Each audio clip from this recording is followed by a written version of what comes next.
Hello, I'm Paul Johnson. We're back with another episode of New Frontiers.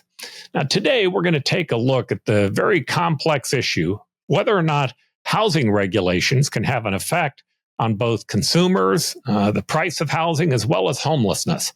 The panel has a lot of experience on this issue, both locally as well as nationally, and I think you're going to enjoy the discussion. Now, I also would like to encourage you, if you get a chance, to pre-order our book, which is called What's Right with America. It talks about the many things that are going right with America and how it is that we keep it that way. In any event, I'm Paul Johnson. I'm just an ordinary, optimistic American who still believes that the United States is a great cause for good. If you like what we're doing, go ahead and push that subscribe button. Let's get this show going. Destiny. Destiny. You and I have a rendezvous with destiny. Destiny. Destiny. You and I have a rendezvous with destiny. We choose to go to the moon in this decade and do the other things, not because they are easy, but because they are hard. All right. So we're going to talk about regulations today. And one of the questions that we're going to be asking is this question of, does supply affect price? And Elliott said, well, if you don't believe that supply affects price, of course you should run for office because there isn't anything else that you could do that would be worthwhile. I remember once when I was at City Hall, I just had gotten elected under the city council, and the council passed this ordinance that said that if you had commercial zoning and you were next to residential, you would have to get a use permit before you could build a commercial building. Well, of course, that meant every single piece of property in the city had been downzoned. And as it turns out, my dad, who had a little piece of property and some Circle K wanted to buy it or whatever it was, a gas station or something, he goes down to the city to get a permit for it. And lo and behold, he can't get a permit because his commercial property that he bought as commercial, that he thought was commercial, now no longer is commercial without going through the whole process. So I walk outside. He asked me to meet with me, and I know he's dressed up. He's still got his jeans on. There's a little bit of drywall on him. His shirt is, he's got a nice shirt over the T-shirt that he wears, but he has nice shoes on. When he would take his work boots off, put on his nice shoes, you knew he was dressed up. So he says, hey, he said, what are you guys doing? You guys passed this ordinance that now takes my commercial property and downzones it. And I said, well, first, Dad, it was a 5-4 vote. I was on the other side. I didn't agree with it. I go through the whole story and I explain it to him. And he says, I'm glad you're down here. He said, that tie you're wearing, he says, is that one of those clip-ons? I go, no, it's a real tie. He goes, well, you better get that off because somebody's going to come down here and choke the shit out of you for wearing that tie if you guys keep doing the zoning stuff. But I remember he said something very similar that you said, Elliott, which was, he said, he says, I guess when you have absolutely nothing left to contribute, you run for city council. So that was his view anyway. My dad was never keen on me running for office. But today, we are going to talk about this whole issue of housing regulations and zoning. Sorry about that. Today, we're going to talk about this whole issue of housing, zoning, and housing prices and how all of these things interconnect. I'm going to start with, I will go around the panel here. First, we have Professor Thompson. Henry, welcome back. Thanks for being with us here today. Great to see you guys. I'm very much looking forward to this conversation. I think I'll learn a lot. And then Elliott Pollack, I always like calling him the great oracle, an economist. He's hired out to do a lot of different jobs around the country, but always fun with the data. And then my favorite columnist, Bob Robb. Bob, welcome back to New Frontiers. Good to be with you. And that's where I'm going to start. I'm going to start with Bob, because Bob wrote a column on Substack about 2 weeks ago. You can find it there. But he talked about the housing issue that's happening in Arizona. Now, we're going to talk about the issue in general, and we're going to ask questions that can apply in almost any state in the country. But we're going to focus a little bit on what's happening in Arizona, because I think that it really is symptomatic of what we're seeing throughout the rest of the country. Bob, if you would, both give us an understanding and an explanation of your article, as well as giving us an understanding of what's going on in the Arizona legislature on this issue.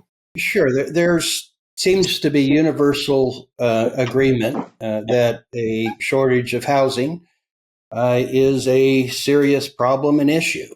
But the problem is that the usual approach of government is to define some segment of housing as affordable housing, and then attempt to subsidize that particular product and limit access to the subsidies based upon income.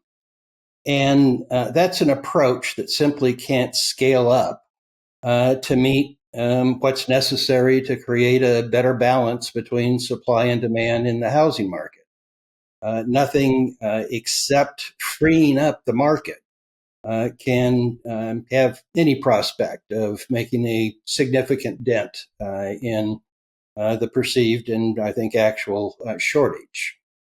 In Arizona, there's been serious legislative efforts to deregulate the housing industry, to allow the market to have a stronger role in determining what kind of housing gets built, still leaving it to government to decide where it gets built in terms of zoning for residential, but reducing minimum block sizes and virtually all design features.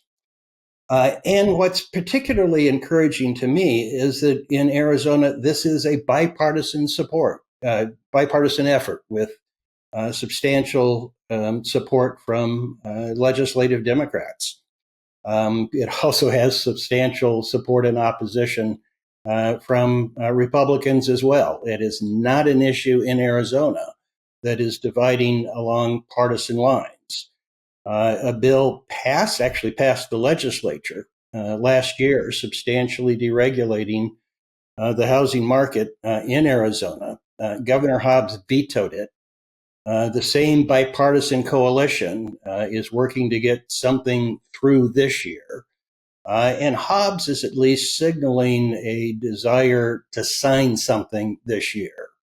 I don't think she's come around to embracing letting the market solve this the way so many legislative Democrats have. But certainly the politics in Arizona are healthier on this particular issue than they've been in a very long time. I perceive that the same bipartisan movement is beginning to develop around the country, but I think that it's further advanced and further entrenched, at least at the legislature here in Arizona, than it may be in other parts of the country.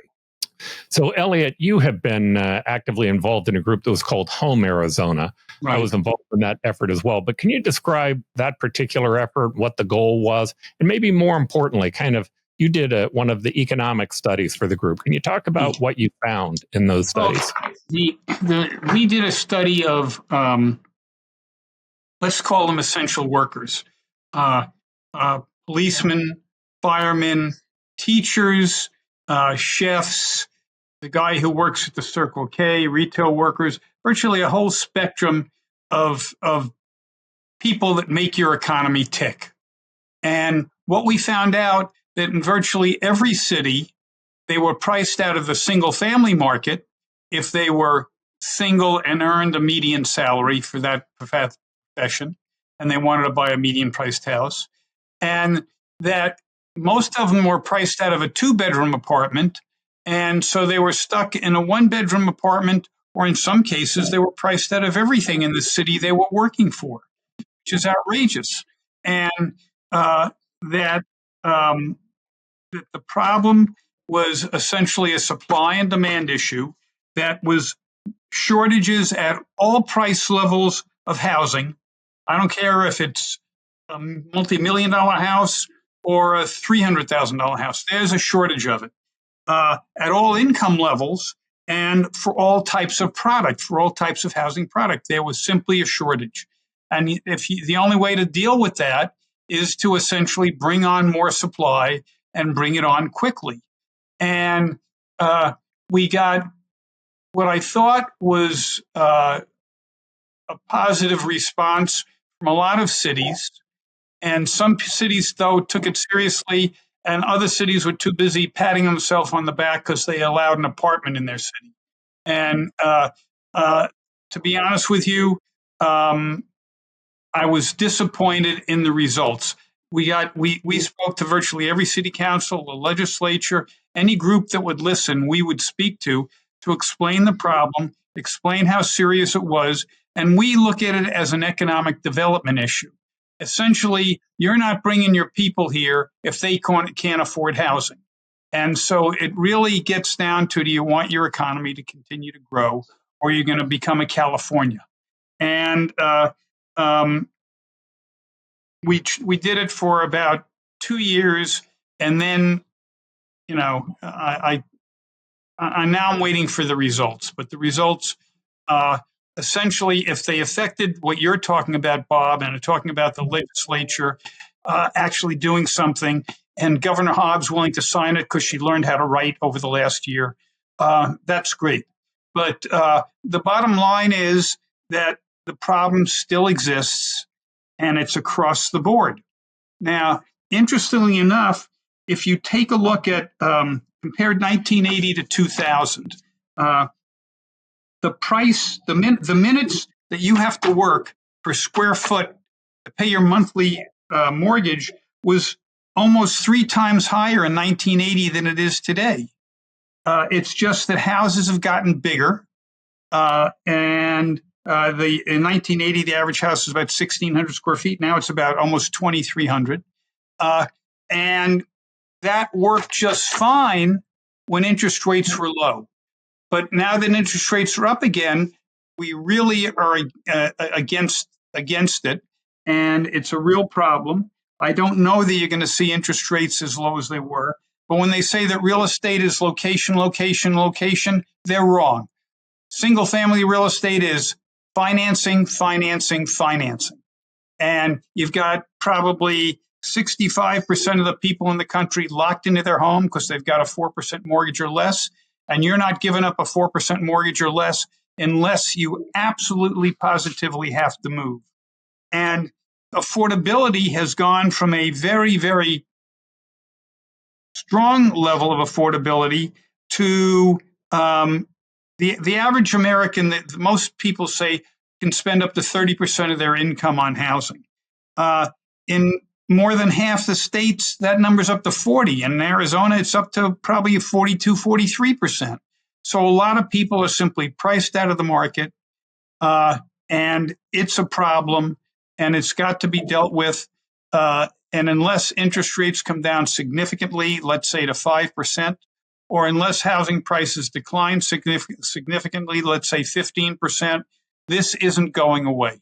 This is a continuing problem. That's an economic development issue that will hurt us all. And I hope that Bob is right, that something gets. I think I agree with Elliott for sure that this is one of the major economic development problems in Arizona, but in other parts of the country too. And, I grew up in New Zealand, and I've lived in Britain, where housing costs have really gotten out of control. In places like Australia, New Zealand, Britain, housing costs are completely out of control, and it's a real drag on the economy. Especially young people suffer because they can't get into the housing market. They put off having families and all sorts of things because of this. So it's not just an economic problem, it's a broader social problem as well.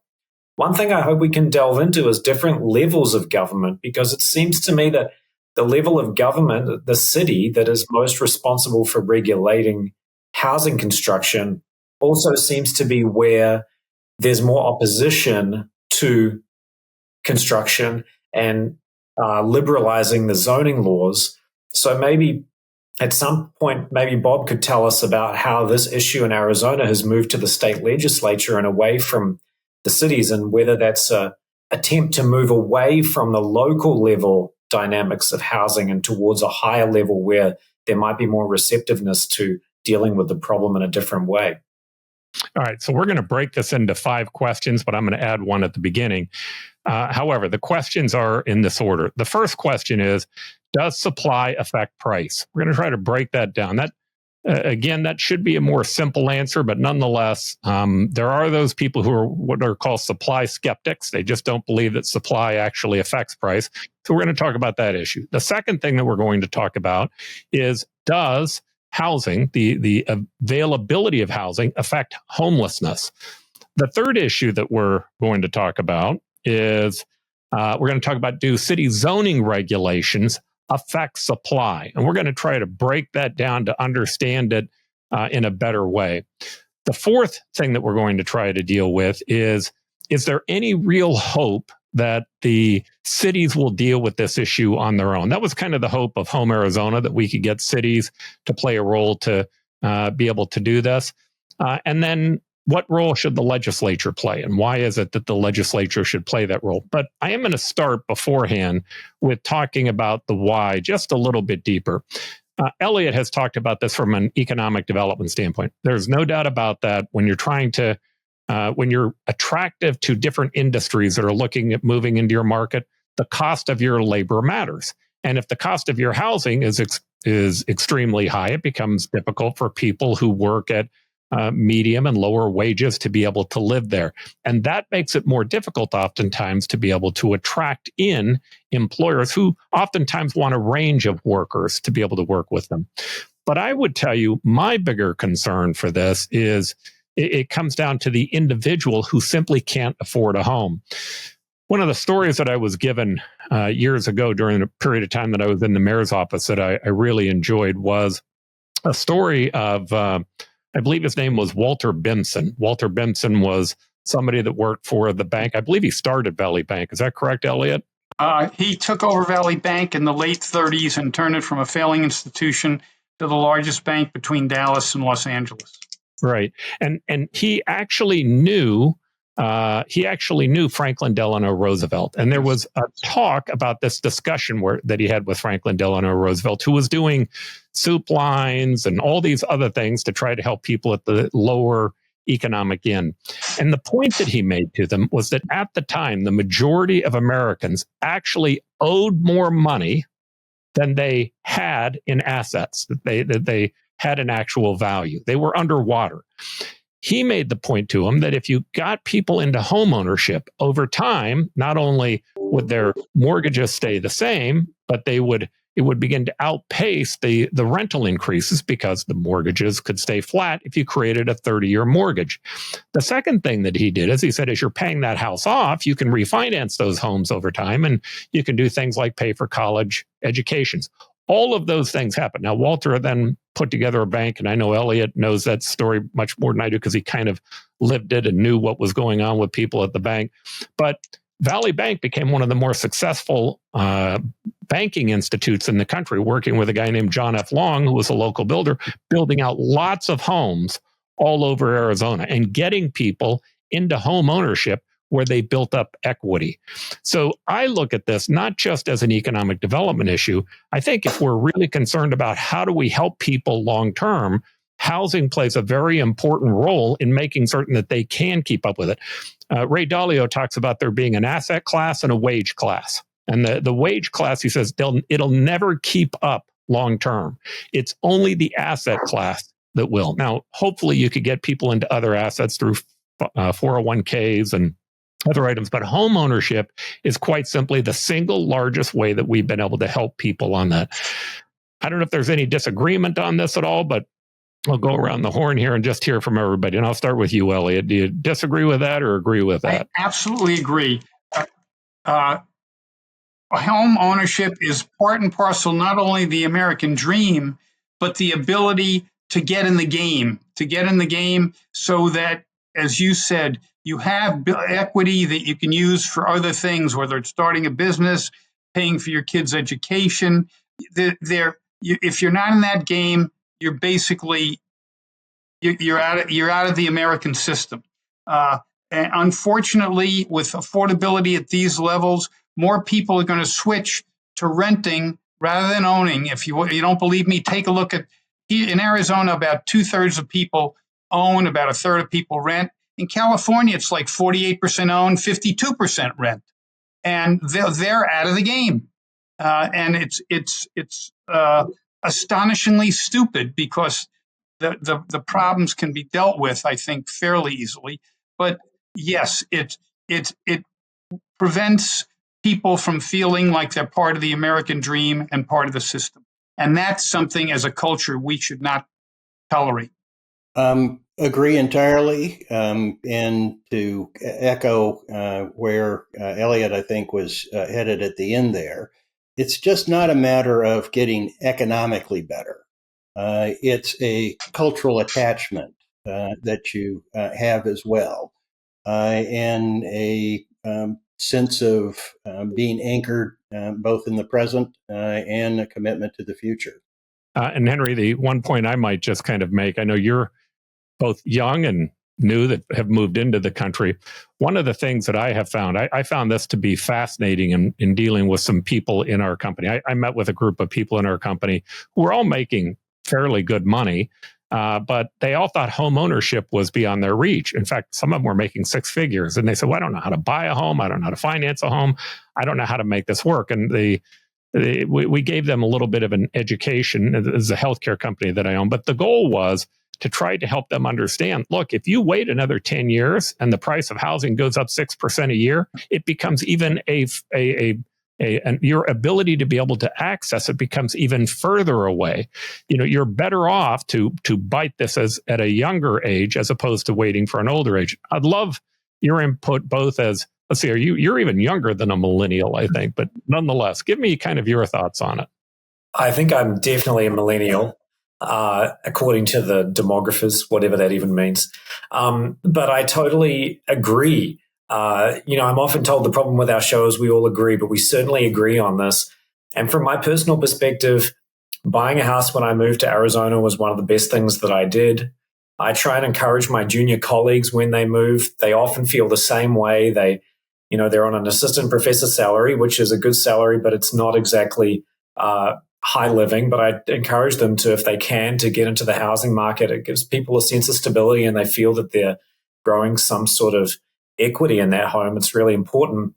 And, I have a personal story about this, which is quite interesting, I think, which is that my great-grandfather moved out to New Zealand in the 1890s. And in 1907, he won a farm in a lottery. Now, this is a very unique New Zealand thing.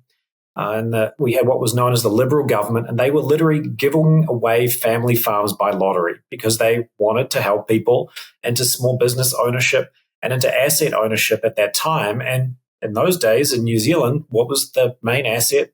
Land. It was basically a farming country. And so my great-grandfather won that farm, and it completely changed my family's trajectory.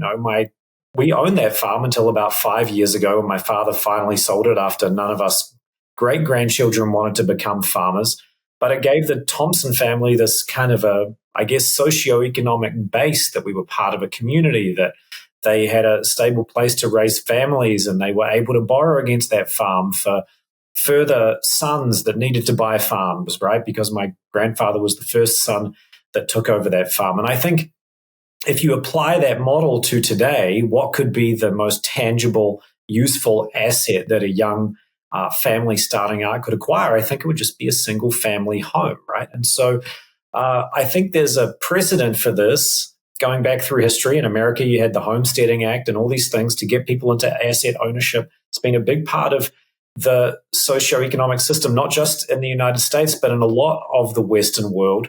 And I really do think it's important, like Bob, not just because it helps people out socioeconomically, but because it does give people this base that they feel secure to do things like start families, to borrow against a home for education, or to buy homes for their kids.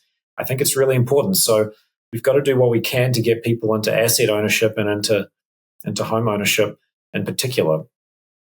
All right. So we're going to turn to the first question. First question, we'll put up a slide here. The first question is, does housing supply affect price? Now, again, you would think this is a question that almost doesn't need much explaining, but I can promise you from the time that I spent on the housing issue, there are a lot of supply side skeptics on whether increasing the supply actually affects price. So I'm going to go through a couple of studies. I'm only going to put one up here on the slide. The Federal Reserve has done some analysis on this, and they indicate that housing supply constraints significantly affect housing affordability. Now, that has been duplicated by a number of groups. I'm not going to go through all of them, but the NYU Furman Center research found that boosting housing supply positively impacts affordability in local markets. There was a Congressional Research Service report that did the same thing. It almost doesn't matter whether you're looking at the right or the left. The answer to this question seems to be fairly evident. But what I'm going to start with is I'm going to start with giving Elliott a chance to try to explain why that is and to help understand the housing market from a greater context. Elliott? Yeah. First of all, anybody who doesn't believe this probably believes in the tooth fairy. I mean, this is as basic as it gets. The definition of economics is the study of the allocation of scarce resources among competing potential uses. It's scarcity that is the study of economics. If you don't believe that scarcity affects price, you haven't been to the market to buy eggs lately, is the only thing I can tell you. The more something is relative to demand, the lower the price is going to be. The less of if there is, the higher the price is going to be. That's as basic as it gets. I don't know how else to explain it other than that. If you want to take a look at why housing prices tumbled in 2006 through 2011, it was because we had this huge excess supply that was built. Why? Because the government financed people into houses that shouldn't have owned houses, that you could buy a house without having to traditionally qualify. You basically could not have a job and still get a house. People had 2, 3, 4 houses. So all these houses were built, and then there were nobody to live in them. And so prices crumbled. Prices started to come back when the excess supply was finally absorbed. So there is an inexorable connection between supply relative to demand, and the less supply there is, the more price pressure, upward price pressure there will be. Well, I absolutely agree that supply and demand works in the housing market, and as supply comes on, that creates downward pressure on prices, and it's holistic. It's across the entire market. The skepticism comes from a belief that developers have the ability to set prices, and so they will simply pocket additional profits. So that's an explanation of where the skepticism comes from. But the housing home building industry is highly competitive, and consumers have a wide variety of choices and would have more if it was deregulated. So I don't think that there's any question. I think the historical examples that Elliott cited of how housing when prices went up and down based upon fluctuations in supply provides ample evidence that there is a relationship. I'd be interested in talking a little bit about historical trends in housing supply, because my reading of the historical evidence is that the supply growth has been relatively consistent through time for a very, very long time, meaning that I understand there's something like 1% of the US housing stock is built in any given year, right? So you get, maybe I'm getting the numbers wrong, but it's been stable for a very long time. So if that's the case, what evidence is there for supply, not just as a theoretical tool for addressing housing costs, but actually in practice? What evidence is there that you can really shift the cost by building more if the supply seems to be so stable through time historically? Well, we might question whether or not it has been stable. Elliott talked about what happened in 2008, the fact that housing supply shot up. But Elliott, I'll let you try to answer this question. Yeah, you're right, Henry. Over most periods of time, it is relatively stable. Home builders respond to market demand. If they see a lot of housing built and they look at the demographics and say that's going to continue, they're going to build more houses. If they don't see that, they're going to build fewer houses.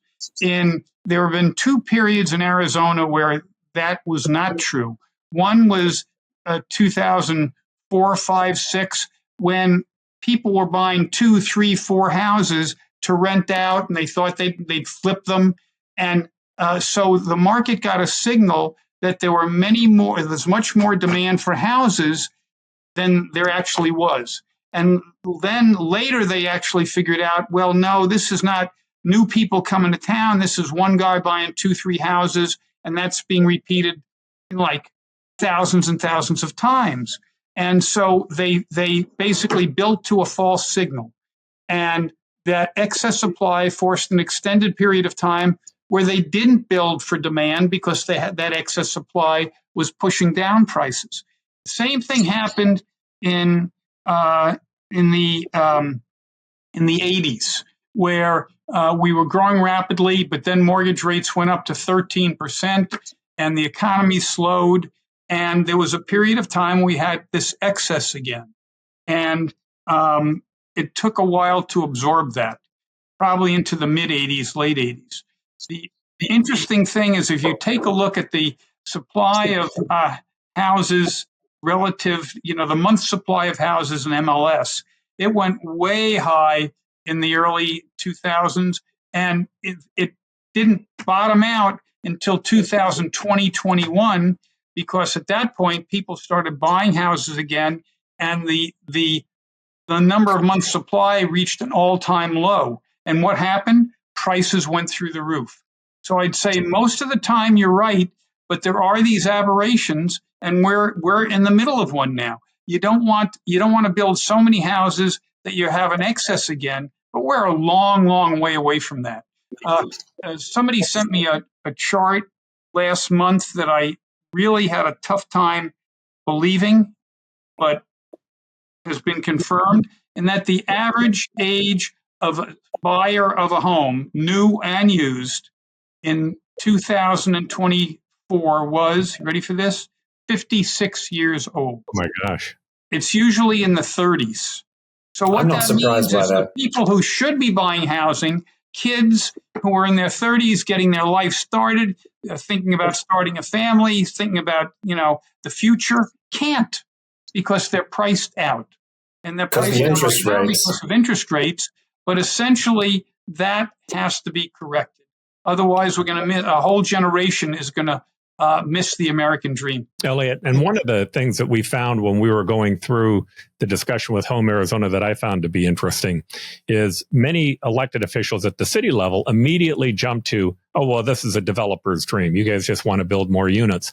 But what's interesting is if you're trying to apply a standard that says, well, this is what capitalism wants, actually, that's not always true. In fact, there are a number of people who hold large amounts of units that are renting them out who actually wouldn't mind seeing supply constrained, because if supply is constrained, the assets that they bought go up in value.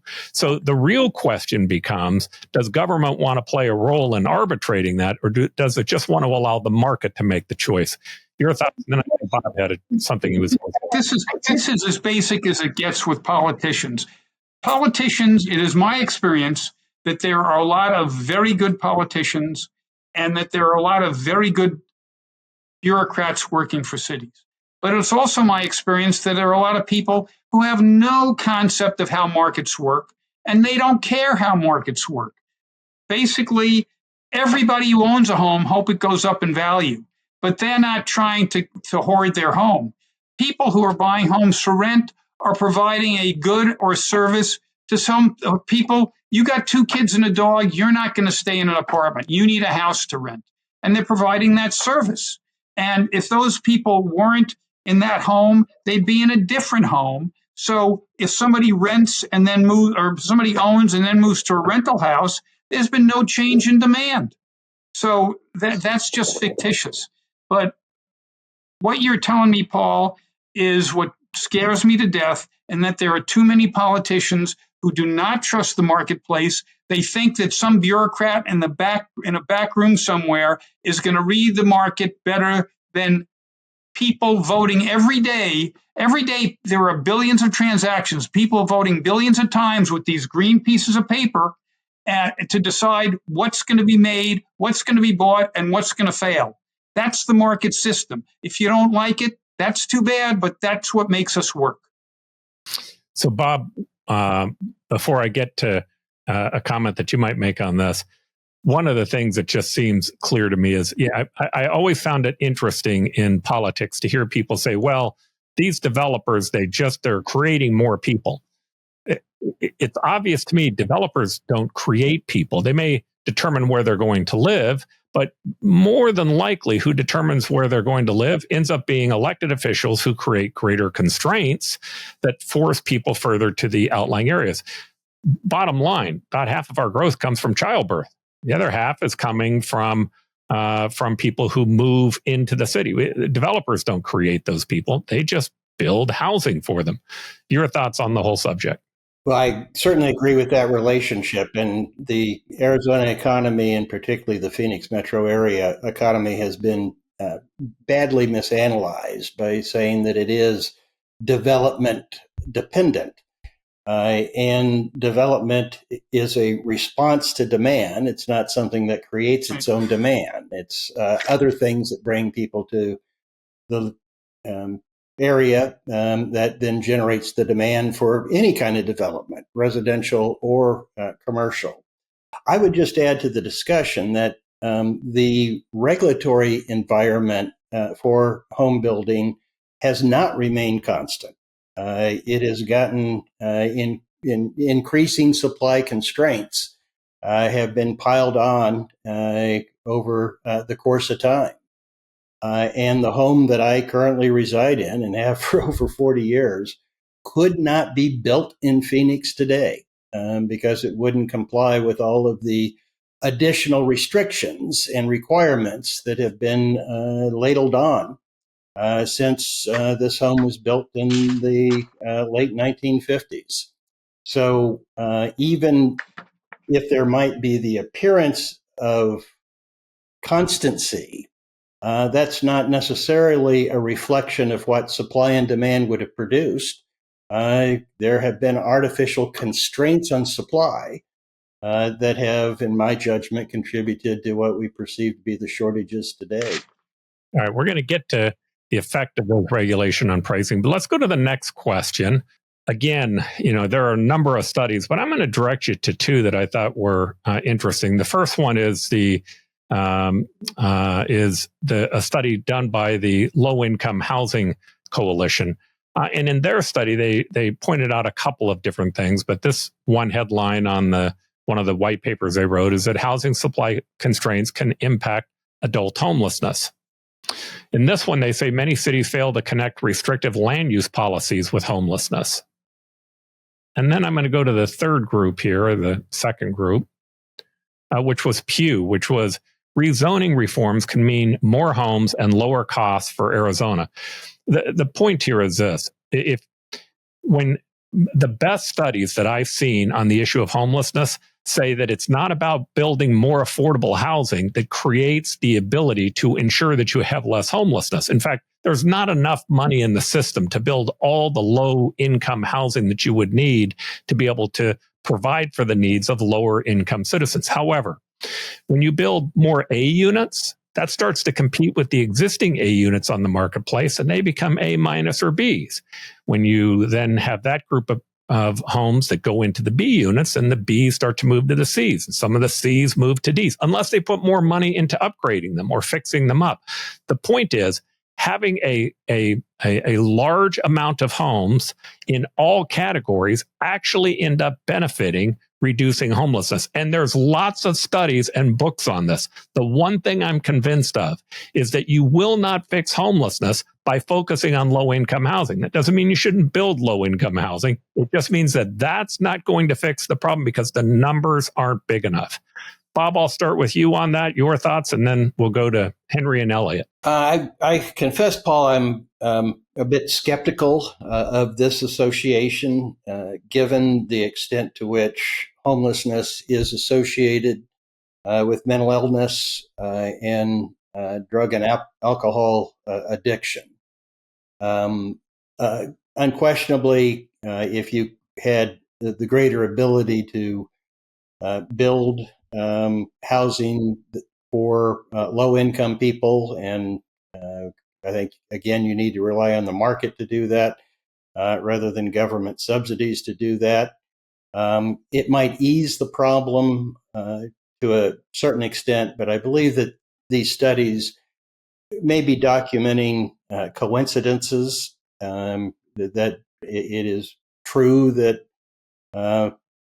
some of the high cost liberal cities have greater incidence of homelessness, but I think there may be other things that create that phenomenon, including a greater tolerance of the collection of homeless people and taking over city streets and other things. I would tend to view these principally as two separate issues requiring different approaches, but certainly it's incontestable that having more low-income housing will ameliorate the problem and facilitate one of the approaches to trying to address it, which is to begin with housing and deal with the other problems that can cause homelessness after you've got the shelter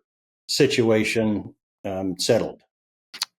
Bob, I'm going to recommend a book for you. Greg Culbertson, I think is his name, wrote it. It's a book called Homelessness is a Housing Problem. And in the book, he tries to tackle the very question of, is it mental illness or is it homelessness? And there's 3 or 4 books now that I've read on the subject. And of course, that doesn't make it definitively right. But I agree with you. Mental illness plays a large role. I don't know what the new word is, but SMIs were one of the big challenges that we had when we formed CAS in Phoenix, trying to deal with people who were put out onto the streets, caused a problem. But one of the points that he made in his book was that in areas where there was a surplus of housing, surplus as opposed to a shortage, there were people who were at the very lowest economic end that all of a sudden had homes. And what I'm positive of is if you go the other direction, if you keep increasing the price of homes, there are more people at the lower economic end that won't be able to afford them. Now, maybe they'll be able to afford rents, assuming that rents don't begin to go up. I'm partially convinced one of the big challenges that Joe Biden had, everybody likes to talk about inflation. You know, inflation was people having to pay more for bread or eggs or all those types of things. That's certainly a challenge. But if you look at renters, there are some renters in a 4-year period of time that saw their rents double.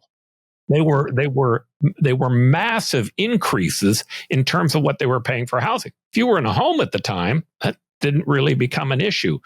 But either way, I think there actually is some evidence, and maybe I'll send you over a copy of the book and you can read it and take a look and see whether you disagree. But I think there is some evidence that it has an effect on it.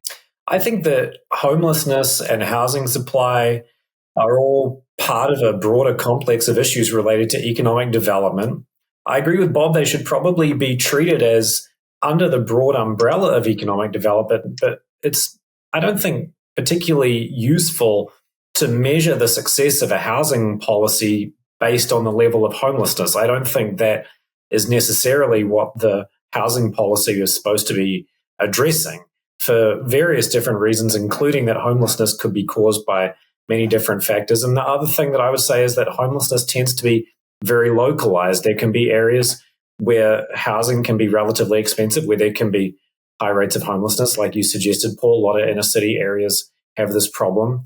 And then further out, housing can be much cheaper and there can be much lower rates of homelessness. But does that really have anything to do with the price of real estate, or does it have to do with other factors that are leading the homeless to congregate in certain areas of the city, perhaps because there are city services there, etc.? So I think that obviously it would be great if through a broader economic development strategy that led to housing affordability and also good jobs in an area, homelessness was reduced. And I think that probably would happen, but I think that it has to be pursued under the rubric of economic development rather than gearing everything towards the reduction of homelessness, which I think would be missing huge parts of the picture. Yes, there are people who are always going to be street people. Yes, some of them are mentally ill. Yes, some of them are on drugs. But there is overwhelming evidence and common sense to me that a lot of the problem in this cycle certainly has to do with people being priced out of a home. Time and time again, I've heard stories about people because somebody was laid off, they lost their home. But I hear in this cycle more stories about people who've lived in apartments for years, and now the apartments are far more expensive than they could afford on their own because prices went up because of the lack of supply. And it's all interrelated. So would you reduce homelessness if you had housing prices at more reasonable levels in terms of monthly payment? Absolutely, positively. Is it 100% cure? Hell no. You know, there are going to be still going to be issues with some people. Again, mental illness is part of it, but that's not the part that we're talking about now. At least I don't think. I think we're talking about the rampant increase in homelessness since the price of housing escalated so rapidly since 2020. All right, let's go to the next question. And this is where it starts to become more controversial. Does city zoning and building affect housing supply? Now, I'm going to go through a series of different slides here. But before I go through the other slides, let's talk about the areas that the cities have control and the effect that those can have on housing just for a moment. The first one is planning. Now, many cities do what are called general plans, where they come up with a plan for their area to talk about how it is that they want to develop. You'll find that there are some cities who say, we don't want any low or medium income type housing. We only want upper income housing built into it. Well, that's certainly going to have an effect by itself. Zoning has an effect, and zoning is a process. And the process, depending upon what city you're in, can run from taking you 8 months to a year, all the way up to 2 and 3 years to be able to get through the zoning process. Then there's the permitting process, and the permitting process can have lots of complexities to it. People oftentimes, when they think about permitting, they think about, well, you have to apply the different codes that are important from a building safety standpoint. Well, the Universal Commercial Code is important in a permitting process. That's the federal code that's designed for earthquakes and fire and that type of thing. But cities have stacked on a lot more regulations on top of that, to the point that I would argue oftentimes people working for the city, they can't tell you how to get through the process. Use permits is kind of another area, meaning they can begin to create areas, as I said in the very beginning, where you say, well, even though you have the zoning, we're now going to apply a use permit to this for you to be able to get this done. And that increases the time frame. But finally, inspections. And you will find on a constant basis, the inspectors oftentimes are some of the folks who've been there the longest. They actually have a pretty good idea of what's taking place. But because of that, they oftentimes disagree with the people who did the permit. And so you go in and you get a permit based upon a drawing and a design, and the city person at the desk tells you to make a certain change. And then you go out to start building it, only to find out after you have it built that the inspector doesn't agree with the people inside the city. And that conflict becomes a challenge that you have to deal with. But all of these things are the ways in which cities regulate housing. Now, let me hit just the studies real quick, and then we'll go back to the panel. There are a series of studies that have been done, but there was one done that was a legal analysis done by the California legislative body, where they talked about the housing crisis. And they found that cities with restrictive zoning had 2.5 times fewer new housing units compared to less restrictive areas, driving up the price. The study by the National Bureau of Economic Research has found that restrictive zoning directly correlates with lower housing supply and higher prices. A study by Brookings, which is a much more liberal institution, found that restrictive zoning increases home prices by 30 to 50% in major metro areas like New York and San Francisco zoning, and it directly correlates with lower housing supply and higher prices. I can tell you that that number is pretty much close to the same in outlying cities. But other studies, I think, point to that. A study by the National Association of Home Builders found that the regulatory delays and permitting costs account for over 25% of the final price of a new single-family home. The Federal Reserve study, they found that excessive regulations in some cities increased housing costs by as much as $200,000 per home. A case study of Houston versus Boston is a great case study, just simply because Houston's pretty much unregulated, whereas Boston is very regulated. What this study found, and a lot of this came out of the Federal Reserve study, they found that that what was happening in Boston was that it actually reduced labor mobility, meaning that labor couldn't move from one area to another because of the cost of homes. Well, that began to have an effect on which areas would develop economically, which ones would be able to bring in jobs and retail and all the other items that were important. And they also found that it increased both cost and homelessness. So I'm going to go back to the panel now. And again, what I'd like to talk about is, how do you think that regulations actually have an effect on housing prices? Elliott, I'll start with you. Well, both the NAHB and Housing Economics do studies every the sixth year of a decade and the first year of a decade. And the one that was done in 2021, the regulatory costs as a share of a single-family home price, 24.3%. 24% of the price of your home is due to regulation. Is some of that necessary? Yes. Is most of it necessary? No. But clearly, it's having a major impact. And cities, a lot of cities, fortunately not all, don't, again, trust the marketplace. You don't have to worry about setbacks, and you don't have to worry about housing color or whether it's two-story or one-story. Why? Because if a home builder builds a house for which there is no market, guess what? No home builder will ever build that house again. The market will take care of it. But when you're starting to talk about what color, what shade of white you can use for your house, whether or not the setbacks are 4 feet or 5 feet, what the front lawn has to look like, a lot of other things that go under health and safety, and then just pure delay costs because of the inspector who goes out and red tags a site because he doesn't agree with the guy who issued that originally. Well, that's not his job. His job is, based on what the plan approved is this work? And if the guy behind the desk tells you that it does, then unless it's built differently, then your job is just to say yes or no. You're not there to play God. And the same thing is true with a lot of subdivisions and master plan communities. A lot of the stuff that government does is helpful, but there's a good portion of it that I would argue isn't necessary. And I'm not saying all of it, but I'm saying part of it. And I can tell you, Elliott, there are so many things in watching our home building subdivision that I can just guarantee you are unnecessary. I'll give you just a couple real quick. The first one are trees. So if you have a lot, and on that lot, you have weeds grow up, and that weed grows into a Palo Verde tree, which is kind of like a big, huge weed when it grows up. If you cut the tree down before you get a permit, no problem. You can cut down the tree anytime. In fact, you might get cited and forced to cut down the tree or trim the tree because it's a zoning violation.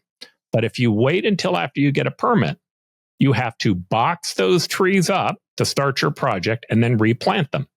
Now, we've been involved in doing this for a while. I can tell you, almost every single time when you box these trees up, which cost you a couple $1,000 per tree to be able to get done, the trees die. Right? It's problematic to be up. These trees they go through such a disruption, they can't survive it. Again, though, you can get a tree to this size in about 2 to 3 years. It would be 1/10 of the price to require 5 times as many new trees being planted that in a couple of years would grow up and make a difference. The regulation is valueless. And again, this happens over and over and over again. In the permitting area, one of the things that we saw, this happened to us a couple of years ago. We went through and we designed out a project based upon what the city had told us that we needed to do to get the design done. So we created the project. The project had little tiny private streets that went to the inn. And in the middle of our project, in the middle of just before we got a permit, the city made a decision to change their process and to only allow the city sanitation workers to pick up the garbage. Might not have been so bad. That might be good or bad for the people who live there. I can tell you it wouldn't be as good because they were more expensive. But what was more important from our standpoint is the city said, yeah, and for our garbage trucks, we want a turnaround at the end of each one of these streets. So now you've got to go in and tear apart the entire set of plans that you spent $500,000, $600,000, $700,000 to get done, and add 8 to 9 months in delay, and add the cost of the turnaround to be able to make it work. Why? Well, because the private hauler will pull in there, pick up the garbage can, and leave. But the city hauler wants to have a turnaround so that they can come back out of this little private street headed in the right direction. Now, I can tell you what happens in that. What's happening in that process is the City Developmental Services Division doesn't run the show. The department heads run the show. And the department heads, meaning fire, water, sewer, streets, they believe that all the decisions should be made by them. And the job of the Developmental Services Division is to do what they tell them. The reality is, if you want it to work more like a customer service division, the DSD would make the decision. And when department heads wanted to make a change, it would go through a process, much like a developer would have to go through a process to create the change. There's a massive management issue in it. Now, we're going to come to in a moment. Is there any chance that the city is going to be willing to make changes, which was kind of our goal originally? But nonetheless, you and I sat through more developers than you could shake a stick at listening to their stories. The list goes on in terms of the excesses that have happened by the departments.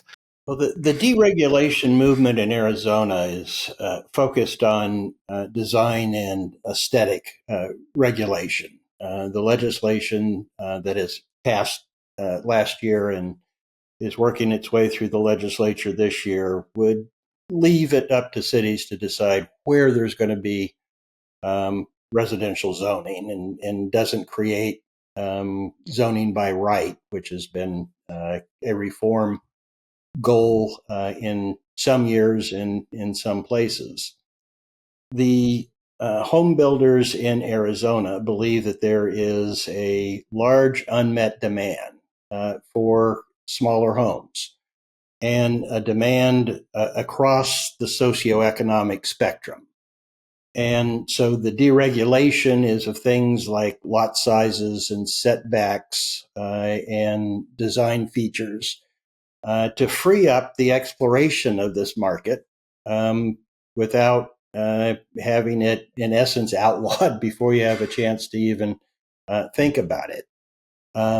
So of all the things that you mentioned, where the deregulation movement is headed in Arizona is over primarily and almost exclusively design and aesthetic regulations, and freeing up the market in that particular respect. Yeah, and I can tell you in Arizona, most of the requirements for single-family homes who want to be detached, but that want to do smaller yards and smaller setbacks, they're forced into a condominium regime, which end up having negative impacts both on the buyer as well as the developer, as well as the cost of insurance and a variety of other things. The cities, they're just simply a long ways behind in trying to develop standards that would allow these smaller types of homes with smaller types of yards to be able to exist. Some people they love living in an attached product, but there's still a large market that would like to live in maybe a more dense location, but still a single family detached home. Without regulations, you can get those down to 16, 17 units to the acre. But with regulations, 8, 9, it can be very restrictive. You guys know a lot more about this than I do, but one thing that I think is relevant that Elliott pointed out a few minutes ago is that, if you go back to the 50s and 60s, people were happy even raising families in homes of 1,600, 1,700 square feet, but now the average homes have gotten so much bigger. So perhaps part of the solution is to allow people to build smaller houses, even if they're detached single-family houses, but to build houses that are a little smaller like they were for, previous generations. And it seems like there might even be demand for those sorts of homes. I can promise you there are demands for those homes. All right, before we go on, any more thoughts on this? And then we'll turn to the question of whether or not cities will fix this issue on their own. Well, obviously, people bought all the house they could afford, and the world has changed. It's time to let the market judge. The fact that some cities won't allow this type of housing gets back to their distrust of the marketplace. They know better than anybody else. They know better what people are going to want. All they have to do is try it, and the worst they're going to get is one subdivision that's crappy. You know what? That won't happen. But one subdivision that's crappy will end up quelling the market for that product. And that product will morph into something else. It's the distrust of the marketplace. It's the fact that a lot of planners go to schools of planning and schools of architecture or liberal arts. They never take an economics course. They don't know how markets work, nor do they care.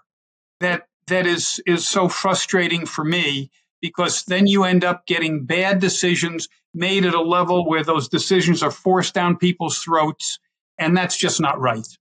I'll tell you one other story, by the way.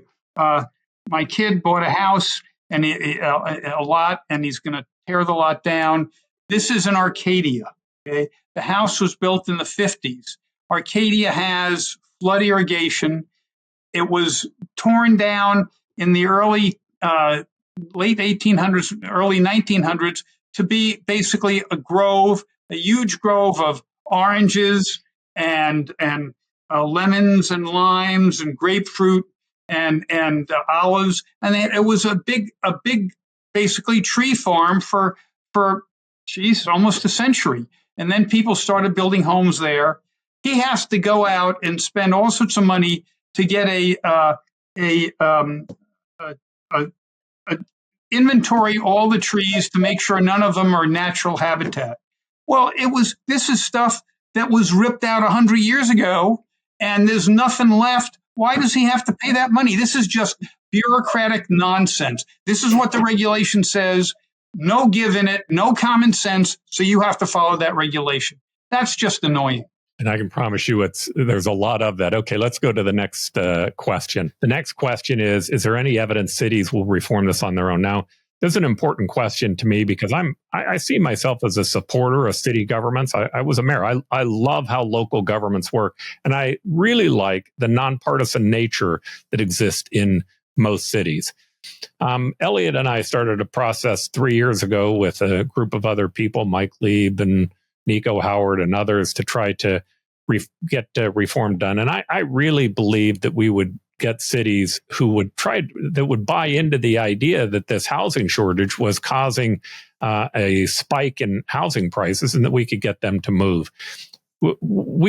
In talking directly to city officials, we've just almost seen no movement. In fact, most of the movement has been resisting anything that would happen at the legislative level. And then oftentimes at least in my experience, it's just been placating.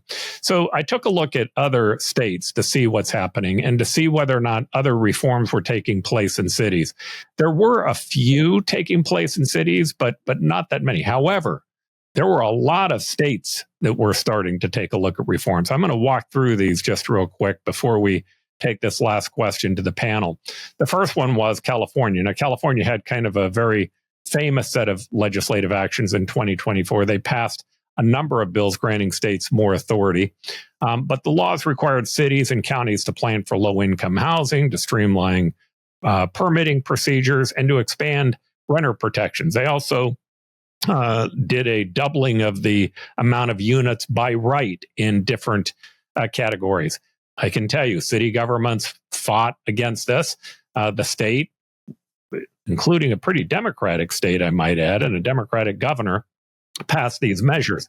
And the reason that they passed them was they were seeing the same problem that we're having on steroids there. The lack of housing supply is jacking up the price of housing, and it's making it unaffordable for many people. Connecticut saw the same thing. In 2021, they implemented reforms that prohibited local zoning that limits multifamily housing units or discriminates against lower income residents. What they saw is that many communities were doing their best to try to keep out low income people out of their communities. And that's certainly a problem that we see here as well. By the way, I think oftentimes people look at apartments and low income housing and they immediately think that it must be a negative. But if you look at the places that have the best opportunity for retail, they usually have a variety of different housing in the areas. If you go to in Arizona, Biltmore is a great example. There you'll find housing at the very highest extreme end, but you'll also find apartments that are right around the Biltmore area that are affordable units. And that creates not only a more dynamic area for retail, shopping, restaurants, that type of thing, but also a more dynamic community. There's a case study in Washington State. There they had a couple of bills. One that was signed into law that mandated the streamlining of their permitting processing for housing. By the way, this comes up over and over again in states. They're all seeing challenges in this. And the challenges are more profound in a place like California and New York, but nonetheless, they're becoming bigger in Arizona. And I try to point this out to elected officials. You know, we were able to, I worked for, I helped Governor Ducey on talking to a company that was looking at coming to Arizona. It was going to take them 7 years to get something permitted in California. Not zoned. It was already zoned. It was already entitled. It had all of the processes and rules that they had already followed. They owned the property, but the amount of time that it was going to take them was just simply going to miss the market for them in terms of what they wanted to do. They were able to come to Arizona and build a building from scratch, start over, and be done in a 2-year period of time. That's an economic development advantage for us. But I can tell you that advantage is slipping away quickly in Arizona. The other bill that was in Washington State limited the extent to which cities and counties can make substantive changes to building permit applications that have been prepared and stamped by a licensed professional. Now, I'm just going to talk about this for a moment because I find this to be interesting. So if you go get an architect and an engineer and you pay them to engineer out the structure of a wall. That engineer, if it goes bad, literally, not only are you going to sue him, you're going to probably win. He has a financial liability to design something incorrectly. Oftentimes, that goes to someone at the city who doesn't have an engineering degree that second guesses what they're doing. The point that is being made here is that if a professional is doing it, there should be more limitations. It's one thing if you just have a draftsman draw something up, but it's another thing when you end up getting this other level of permitting done by people who know what they're doing. And in not only that, but you can also have those people do third-party inspections. So let's just say you're going to build a 12-foot high wall, with CMU, which is a concrete masonry unit, and you have to put rebar inside every 4 feet, and then 4 feet on verticals, and then every 4 feet on horizontals, you have to put in some rebar. Well, the city literally will require that every time you build another couple of feet, you have to have an inspector come out and inspect it. Now, that inspector, if you don't call them in by 2 o'clock, they won't be there the next day. You call them in at 3, 4, or 5, it's going to take 2 days before they come out. You stop your crew, you stop the building, they come out, they do an inspection, they give you a red tag, got to go fix the problem and do it again. Well, you could easily do a third-party inspection. You could even do pictures and videos that you could give to the inspectors. All of that could be done where you could build that wall all in a day. But the inefficiency that's been created by this is substantial. And again, it has a huge effect on the timing and the cost that go into a building. Study in Michigan. Here, they did an update for regulations allowing more flexibility in residential housing, including ADUs. ADUs are these little tiny units that you can put in a backyard. By the way, Arizona did something on ADUs as well, but some of the restrictions make it pretty difficult to still be able to get them done. But in any event, multifamily dwellings and streamlined applications, they made changes in as well. Tennessee. In Tennessee, they utilize third-party inspectors, like what I was talking about a moment ago, for inspections and permits. But all of these measures were designed to try to make their system more efficient. And what they really have brought me to is, I'm just not sure that we're going to be able to get any of these deregulations done, any of them, at the city level. Almost all the attempts that they've made have been paltry. The city of Phoenix put into one that allowed you to do third-party inspection. When I read about it, I thought, well, gosh, we're doing a couple of projects. I'm going to call them and see if we could get it done. A, nobody in the city even knew that the program existed.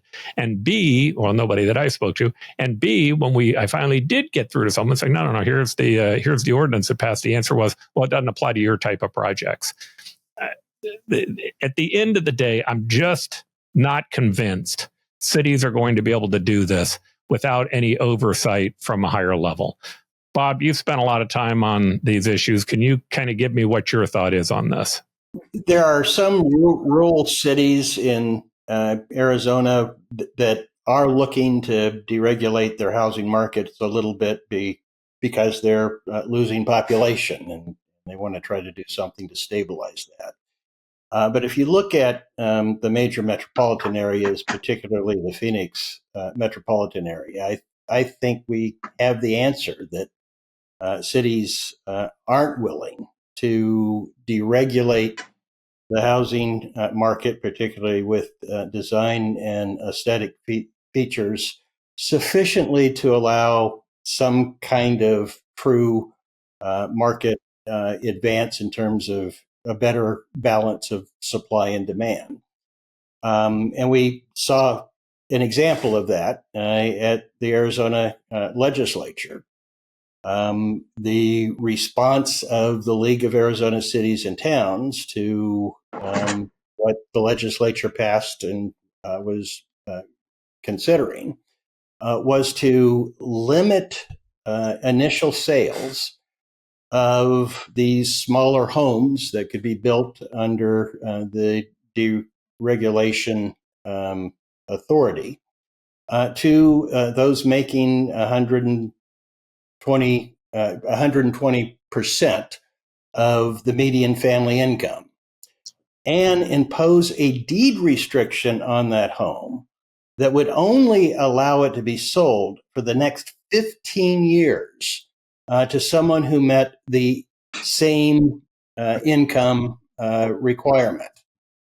Now, the home builders believe that there is unmet demand for these smaller homes across the socioeconomic spectrum, and limiting access to them based upon income is completely counterproductive. Most first home buyers aren't buying a new home. Traditionally, the way that first homes became available was out of existing stock from people who were selling them because they were moving up, or they were downsizing, or they were moving out. So the more you allow demand for current housing stock from people who would prefer these smaller homes to purchase them, you free up the housing stock that's more likely to be what a first-time home owner would want to buy. And so I think you have in what the league proposed that they just want another sort of look at a particular segment of the market, subsidize that segment, rather than looking at the market holistically and comprehensively, and understanding that that's where supply and demand gets worked out. So I think that what their response to the deregulation market of the legislature demonstrates that they're unwilling to allow the kind of deregulation of the housing industry that truly would substantially improve things for everybody, and particularly for those looking to enter the single-family home ownership market. Henry, in our when we began talking about doing this actual episode, you talked about you said that you didn't know much about the housing market, so you might be the guy that throws rotten tomatoes at the rest of us, talking about the reasons why we shouldn't do this. I think those reasons are kind of the reasons why cities end up not wanting to do it. But why don't you talk about that a little bit, and what your concerns would be what you think they would be if you were a city official? Well, I think this is one of these classic cases where the cities are responding to small, concentrated groups instead of large, dispersed groups.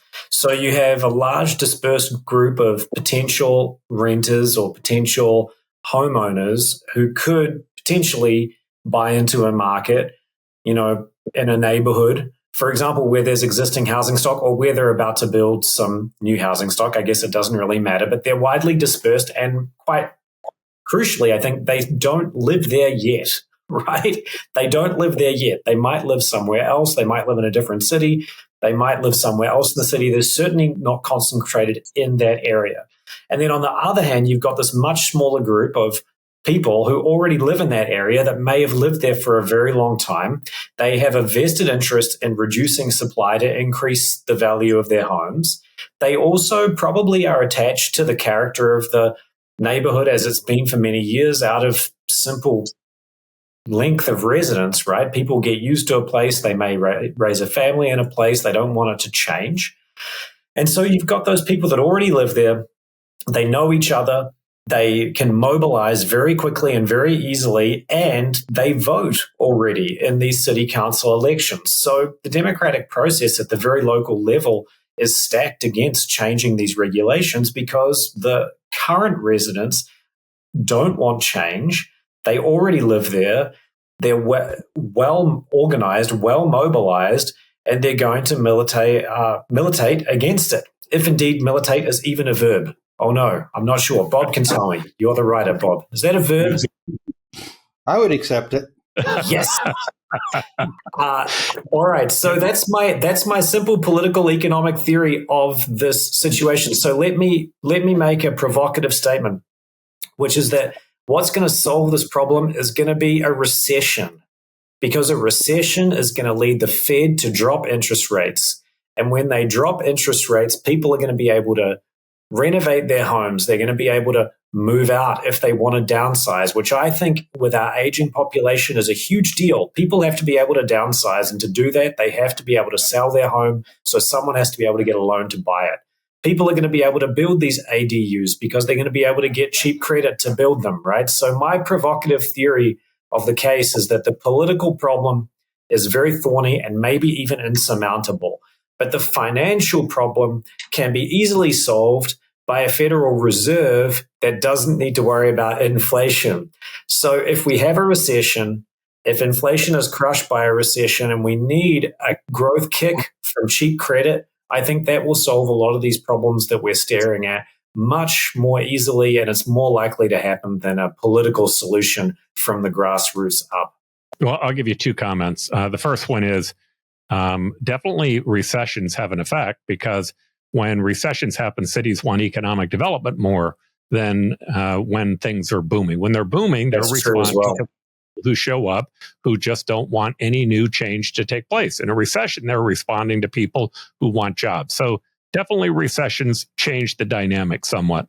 But unfortunately, in recessions, you rarely see them remove regulations. At least I didn't see them remove any regulations over the last 30 years in Arizona. It just slowed down the amount of regulations that were being processed. The second thing that you're spot on is that you have these isolated areas where that are pockets of opposition. Unfortunately, they're very clear in a zoning case. So if I have a zoning case, and in the zoning case, I'm going to build out an apartment complex versus the lot that's there today. Maybe it's zoned agriculture, or maybe it's zoned single family, 4 units to the acre, whatever it is. The people who show up at that zoning case are the developer on one side and the 20 people in the neighborhood who don't want it. That's who you see. And so when cities confront that over and over again, they're almost always that's not true. They're not almost always a no, but there's a pressure to be a no. And for the most part, when you look at the zoning codes, they don't become less restrictive where they give greater opportunities for density. They usually become more restrictive where they tighten down on it. And that, what you could do 20 years ago in the exact same zoning categories in Phoenix and Scottsdale, Mesa, Tempe, it's been dramatically reduced through a series of regulations. Those could be a 5% set-aside area or the amount of landscaping area. all of which can have some value. But the mistake that we make is in believing that density must be low quality. And they don't have to be. You can find a way to actually bring both together. Elliott, you and I, again, spent a lot of time on this issue.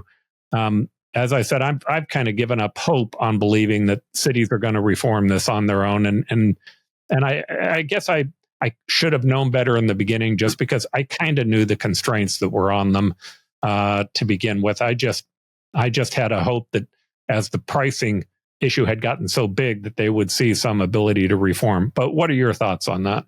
Well, I think you've told me this over and over again, and that is that you go to a city council meeting and there's a very good plan, and you're thinking about it, and then 100 people show up against it, and 20 people show up for it. So you count the heads and you say, all right, I guess it's no good. The fact of the matter is that this is the Achilles heel in democracy, is that benefits are specific and costs are diffuse. So if you're living in that neighborhood, you're going to basically put together a group that's a power base. You're going to go down to the city council. If you are a true city councilman, in my opinion, you're going to do what's best for the city, not what's going to get you the most votes. And you're going to realize that this is the way things are, but this is not a bad plan. But it doesn't work that way. It just doesn't work that way. You were one of the few people where it did work. To be honest with you, I think it's working in Buckeye. Surprise is reasonable.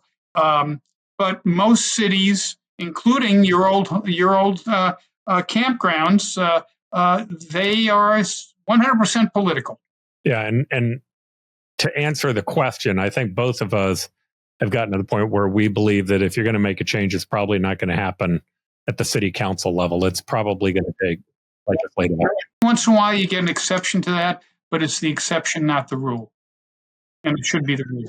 Bob, I'm going to give you the last comment on that. If you could help us wrap this up with the thought about, first, why you think local governments maybe can't be effective on this, why it is that they're ineffective at trying to create changes that can create more housing, and whether or not this is one of those areas that you think that the state should be playing a bigger role politically. I know oftentimes both of us have been a supporter of trying to make decisions closer to the public, but in this particular case, at least from my standpoint, I'm moving to the idea that this is just going to take the legislature if we're going to be effective. And you might also address Henry's question, because I thought that was a good question in terms of, does this take a good recession to fix the problem? I think Henry accurately identified the problem with expecting cities to solve it on their own. It's because the political incentives for them are not to solve it. And while lower interest rates would improve accessibility, to the extent the problem is that there's a large unmet demand or preference for smaller homes than existing zoning will permit, that wouldn't solve that problem of a product for which there's a market demand being prohibited by existing zoning regulations. So I do believe that it has to come from a body like the legislature that has a different set of political incentives. And it is a bipartisan coalition. There are Republicans defending suburban areas that have the same incentives, political incentives, as city council members. And there are a coalition on both sides of Republicans and Democrats. But so far, support for deregulating the market has had most of the votes in the legislature. It was just a gubernatorial veto that kept it from occurring. I will say that there are provisions in what's being considered at the legislature to try to address the integrity of existing neighborhoods' concerns. there is nothing that changes the ability of cities to decide where single-family homes can be built. So there's no overriding of their zoning ability. And the deregulated standards, the ability to build smaller homes on smaller lots without a whole bunch of nannyism review of design features, is limited to projects that are at least 5 acres large and include no current single-family homes. So it's not like you're going to go into Arcadia and build one of these things. It's going to occur as infill projects and on the periphery. So I actually think that a pretty good balance has been struck. And I believe there's support for it in the legislature. The question is whether Governor Hobbs can be persuaded to support something that actually will do something, rather than what tends to be the governmental approach of saying we've done something about affordable housing to say that you've done something without anything that truly moves the needle on creating better balance between supply and demand.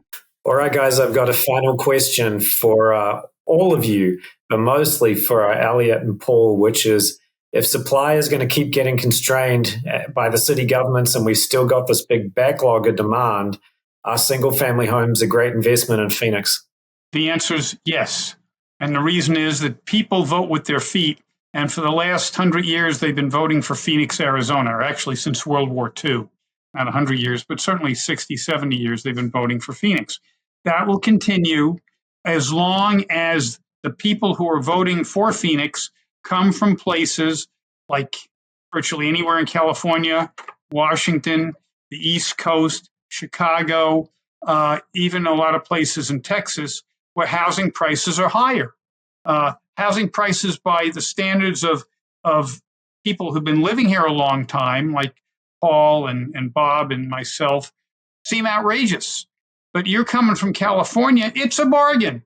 You're coming from Washington State, it's a bargain. You're coming from Chicago, it's a bargain.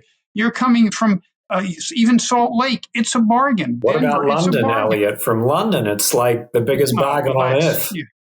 Even New York is a bargain, if you're coming from London. But the bottom line is, until we price ourselves out of the market, people will continue to come here. In the droves they did in the 70s and 80s and into the 90s, no. But they will continue to come here, and that will put more pressure on housing until supply and demand is balanced.